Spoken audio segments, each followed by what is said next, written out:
Merci Madame la Présidente. J'ai bien compris la nécessaire concision du propos, mais néanmoins, comme le disait Bertrand Filet tout à l'heure, c'est un sujet extrêmement important, d'autant plus important pour nous, les élus et écologistes et citoyens de cette Assemblée. Donc c'est donc une délibération importante qui est le point de départ d'une nouvelle étape dans le développement de notre réseau de transport collectif, notamment grâce au lancement de 4 opérations. Ça permettra à terme, d'une part, l'extension du réseau de tramway grâce à une ligne nouvelle passant par l'île de Nantes qui devrait permettre des liaisons de périphérie à périphérie, c'est ce qu'a dit Bertrand Filet tout à l'heure. Nantes a été une ville pionnière en matière de tramway, certes, mais elle n'avait pas lancé de nouvelles lignes depuis un certain nombre d'années, perdant donc de ce fait en partie son leadership dans ce domaine. Lancer un projet de nouvelle ligne desservant un établissement emblématique comme peut l'être le futur CHU, c'est un signe fort. Cela rejoint une proposition portée par les élus écologistes et citoyens pendant la campagne des dernières élections municipales, avec notamment la mise en place d'un plan de déplacement santé avec les transports en commun en site propre pour une desserte efficace du futur CHU.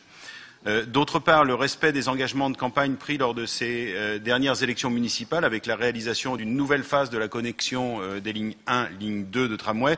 Vous connaissez bien sûr l'importance que les élus écologistes et citoyens apportent à la réalisation de cette ligne de rocade qui doit permettre des liaisons non seulement interquartiers mais intervilles à l'intérieur de notre métropole sans passer par le centre-ville.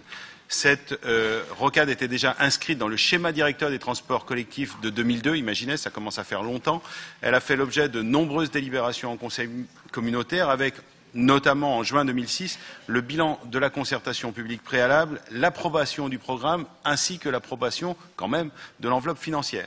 Notre réseau armature de transport collectif est un réseau centralisé, malheureusement toujours, toutes les lignes convergeant vers le centre-ville et réaliser la connexion de ces 2 lignes permettra de passer à un réseau maillé en toile d'araignée avec un réseau maillé en toile d'araignée. D'autres projets comme la réalisation de nouvelles lignes chronobus participeront d'ailleurs à cet objectif de réseau maillé. Enfin, la poursuite de la sécurisation du tramway, l'acquisition de nouvelles rames plus longues, entièrement à plancher bas, faciliteront l'accessibilité et rendront notre réseau plus performant, plus efficace. Nantes Métropole s'est donc fixé l'objectif ambitieux de réduire de 50% ses émissions de gaz à effet de serre à l'horizon 2030. Nous allons adopter tout à l'heure un plan de prévention du bruit dans l'environnement dont l'objectif principal est de réduire les nuisances dues au bruit routier. Ce nouvel élan donné au développement de notre réseau de tramway contribuera donc efficacement, nous l'espérons, à la réalisation de ces objectifs. Je vous remercie. Merci. Michel Gressus.